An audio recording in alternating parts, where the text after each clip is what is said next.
Alright, folks, we're inside the truck, so there's going to be a little noise, but it's only 12 degrees outside, so that's the reason why. Frostbite's a real thing. So, since I've been in this new alliance, one thing, like a lot of people either didn't take the time to learn how to evaluate a general, or at the end of the day, what we're doing here basically is we're going to show what we look at when we're looking for a general. And early on, let me go to one of the best early on. So Martinus was one of the best early on as far as Cav generals. And he's still a really solid general. They keep pumping out new generals, and at the end of the day, it comes down to what you can ascend. And that's really it, because you're going to want to have at least one general that's max. And then beyond that, and I'm going to stick with Cav so I don't confuse anyone. So we can add stuff. We can add some of these newer elite generals. Let me go to Europe because I know we've had some new ones there. But Washington is one of the best. So Washington Prime is an assistant. I think right now he still is the best assistant Cav. And then here's one thing that you look at. Look at the attributes, the leadership, the attack, the defense. Considerably higher than Martinus. But he's an elite general. Gives you march size right off the rip. And attack and HP, which is something really vital to Cav. And then his kit is about what you'd expect. There's a 6% march size there. High attack. And then the Covenant, march speed, in rally amount of troop defense, amount of troop capacity. That one's kind of meh. Amount of troop attack. So this is nice because it works in all cases. So that means as far as I understand, this should go to your base stats, the 10%. Take effect unconditionally. Only effective for this historic general. So, yeah. So it should work no matter what. We get more march size, more amount of troop HP. So he's a great elite general to add to your main. But again, let's look at this 126, 128, 123. Let's go to Martinus again. 114, 120, 115. So we see immediately the general attributes that you start off with are significantly lower. With that being said, we have to keep in mind that we're going to have to build a general that we have the ability to ascend, especially for a non-coiner. Now, another thing a lot of people don't understand is the whole, is this general good? Is this general good? And let me see. Let me go to Europe, because we got a lot of good debuff generals here. So basically, go in and look. Just go in and spend some time. The game should be fun. It shouldn't always be, I'm just running bosses, or I'm just gathering, I'm doing this stuff, and that's all you're doing. Because at that point, you are acting like a robot. So here, the general attributes considerably lower, but it's really not that important until your sub-cities are leveled to a high level. In which case, in that, I would want them to survive better, so I would probably focus on the leadership. But I don't recommend cultivating your sub-generals. I don't really think it's necessary. But then we go in here and let's see. He's in the tavern, so I know in time I'll be able to fully ascend him. All enemy troops HP, debuff of 15%. And then star number 1, 10, so we're at 25. Star number 2, 10, we're at 35. We get a defense, an attack and a defense debuff, and an attack debuff. So he does bring a little bit through there, and some more enemy defense right there. So you're looking at a minimum 20%, and then another 16 when you fully spec him. So Nero, once you have one built, you will realize soon that he's not easy to replace because you're going to have something that's more diverse. You're going to want to compensate that HP debuff somewhere. Baldwin, one of the best. Ascending him is going to give you a lot. Range and siege attack debuff. Again, attack and HP debuff. Defense, which early on people thought that defense on siege was not that important, but now that the buffs are getting so high, I think it actually is important and necessary to stop these rallies. And here we range and siege HP, very good.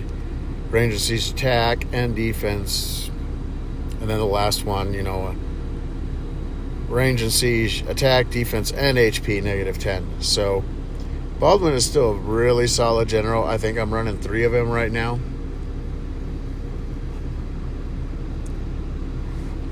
But this is how I evaluate, and usually the general attributes, I pointed that out first, which actually I usually do that last. Like if you've got a bunch of chests saved up, and you see a general that's really good, and you realize you would have the ability to probably ascend him if, let's say, you got 30, 40, 50 chests saved up, a really good general comes up, okay, well, I can ascend him. So with that, it's a waiting game. Save your stuff. Get generals when there's really good generals available. So one general I've been looking to change is my main siege, which is Hinyadi. And when I built him, he was the best siege general. He's still one of the best, but I don't know that he is the best. I think Theobald is a lot better. I think Stefan is probably going to be a lot better, which Stefan's my wall general, one of my wall generals, because of his high HP. As far as I know, he's got the highest HP in the game. I looked at Christina and I wanted to implement her, but I don't think she's really that good. I think she's one of these like meh generals.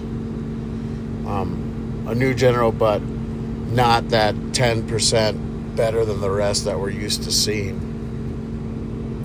But in my numbers, I looked, and Theobald for me is going to be a lot better. He does bring more march size, I believe. Yeah, he does quite a bit more march size. And then, let's just look. So when I looked at the main, part of it is he's going to be higher than the numbers show because I didn't include attributes and what they would become. But Theobald has really good attributes as well. More march size, more attack, more HP, and I think more defense. So all around, really smart choice. You start off with 135 HP, 128 attack, which is solid. I've got to work on the covenants, and I do like his covenant. He does bring, a fair amount of attack, which Hinyadi brings. I know the last two is 30% siege attack, so that's quite a bit. So let's see how his covenant matches up. So we get 10, 15. So we don't get as much, but when he's completely done, he's much higher than Hinyadi anyway. So I'm either going to go Hinyadi or Theobald Hinyadi or Theobald Gunther. I still have to get the last red star. But here, as you see, the general attributes are much, much higher. And they rise at a good rate, 9.17 and 9.35 and 9.21. So you're going to get a really good general there. And this is what we have to look at, so we know what these generals do. So this new Cav general, high general attributes, a really good kit, and then also at the bottom, defense by 40% when general is leading the army. So that means he will work to attack and he will work as a reinforcement.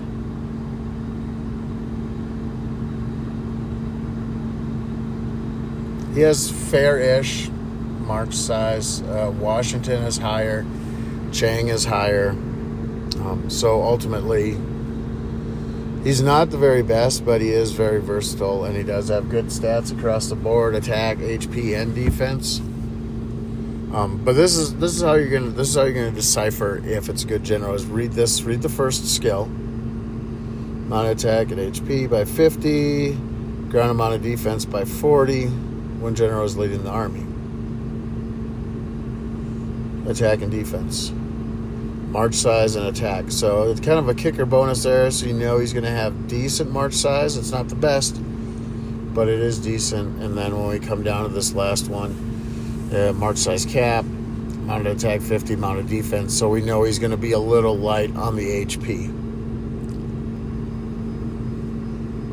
Moving on, let's go to a general that everyone has the ability to get.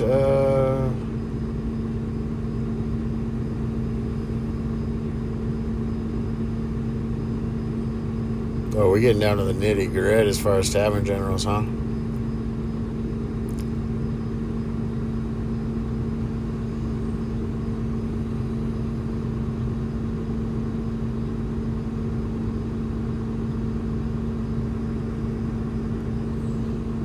Robert the Bruce, and this is what we're going to look into. Well, you know what, let me go to a sub, because a lot of people, let me go to America, and I'll take Jackson for 500, please.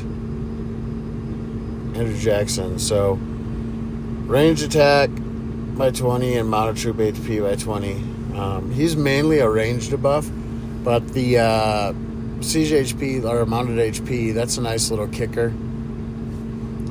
His second skill is all troop attack, so you always look at that when you're trying to figure your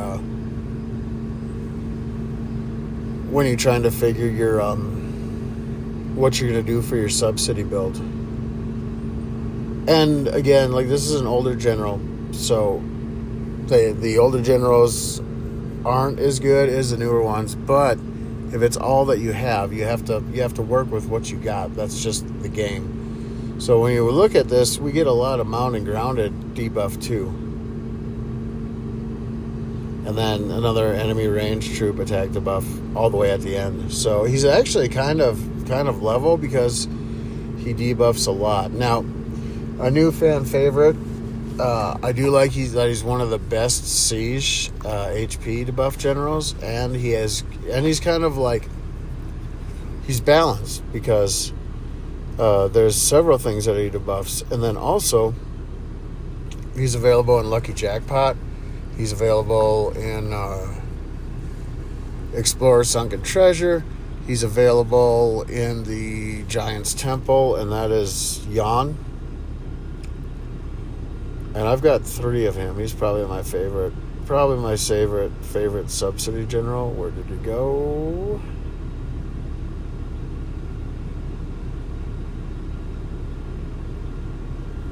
There he is.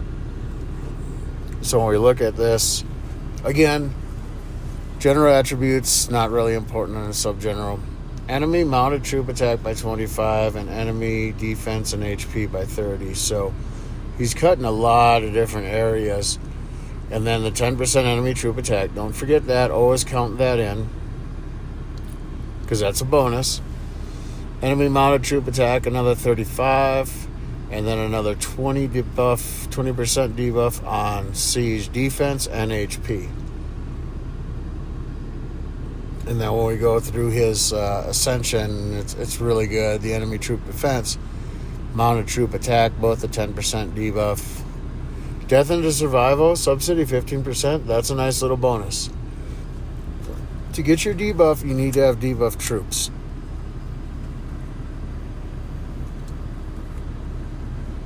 Enemy mounted troop attack, negative 15. And here we go again. Siege machine defense and HP, negative 15.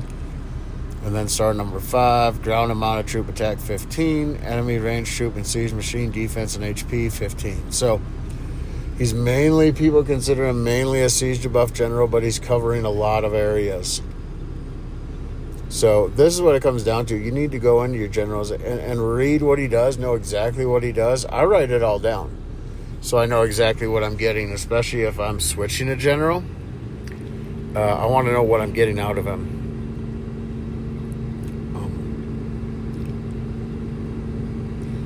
But yeah, so let me do one of the comparisons I did recently. I switched my archer assistant from Merlin, who was a great general,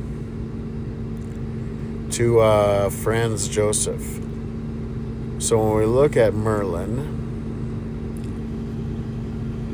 general attributes don't matter because it's an assistant. Gear doesn't matter because it doesn't work, and the ascension doesn't matter. So we're just looking at his main skill, his specialties, I guess like what books he can take, but really like books for me aren't. I don't really use that as a deciding factor anymore. I look at what he's bringing. So ranged attack and HP 45, defense by 30, and he is a leading 2 attack general. Another 10 attack, another 10 attack, another 10 attack, HP and defense, and then the big one at the end, 40, 30, 15.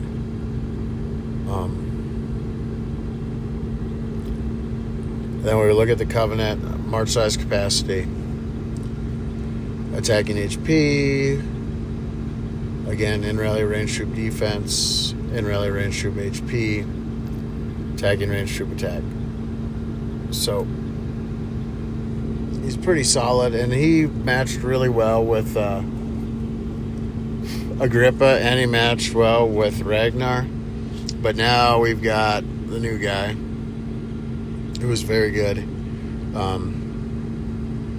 Strange troop attack 50, defense and HP 40. So at 50 he brings 60, 70, and the march size 80,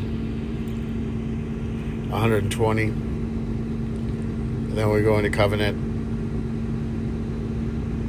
It brings a little bit more march size. So basically his attack and his march size was higher than Merlin. So in my opinion, I was like, yep, that's the move. I don't remember on the HP, but also I don't think it really matters that much. He's more solid with attack and march size than Merlin, so it was a good move. I think the march size was higher than Merlin's. I'm not 100 on that. But yeah, this is what I do, and this is how I compare. And again, another change that I'm making, I do really like Zhang. So I decided that at a minimum, I'm going to make him an assistant. He'll be better than the assistant I have. And then if I do manage to get all the pieces I need, then I'll go ahead and make him my main. And I think he'll be really strong. So Zhang, I think, is really good when you look at it. As a main, look how high the HP is. And for ground, HP is kind of king, in my opinion. Attack's good too, but the longer that march survives, the better off you're going to be. So I do really like the high HP there. And then attack and HP in his kit, 50%, 40% defense. We are attack and defense. Attack. All troops attack. I'm not so hot on that one, but it's okay. Because he has a nice even 4 spec, which is going to be good, 40% attack, and then 35 on the HP. Then his Covenant, ground troop defense 10%, in rally HP 10%, ground troop attack 10%. So basically this Covenant makes up for not having the air specialty on the third one. So that's really handy. And then again, in rally ground troop attack 10, march size cap, which is nice. Yeah, I think he's, for the assistants that work with me, his march size is a little bit bigger than the rest. And then, the ground troop HP, 15%. So if I can fully ascend him and fully build him, he will help me a lot. But that's basically what you do, is you just look through everything on the general. And if it's one that you feel is going to compete with what you have, he's a great assistant. He matches with Ludwig. I want to change out from Ludwig. But right now he is probably the best assistant for Ludwig. Sorry about that. So with that being said, that's a change I'm willing to make. But that's what you do. You go in, look at the main scale, These Ascension you really don't need to pay attention to unless you've got chest save and you're going to try to get the 15 copies of him.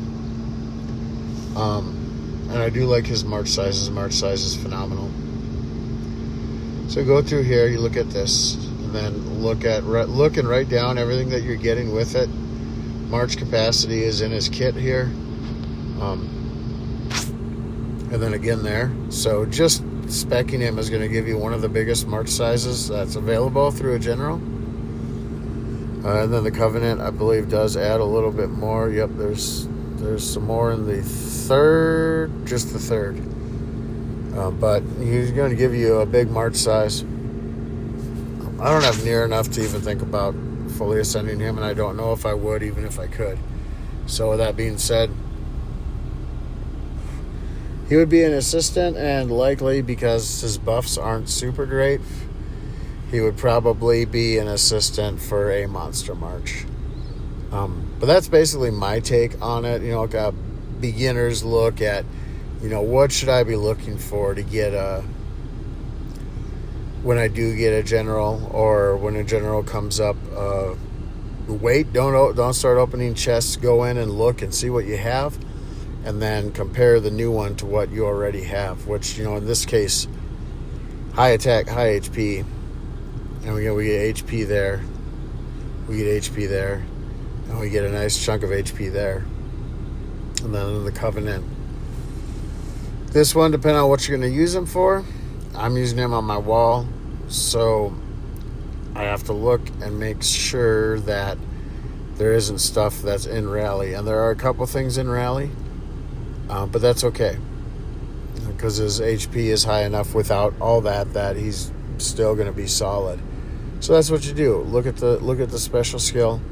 If you can ascend it, write down the ascension, and then you're just going to go through his kit and see what he brings, how much he's going to benefit you, and then go through the Covenant. And then if it is one that you are going to fully do, pay attention to the general attributes. If you are not planning that, then you don't need to do that.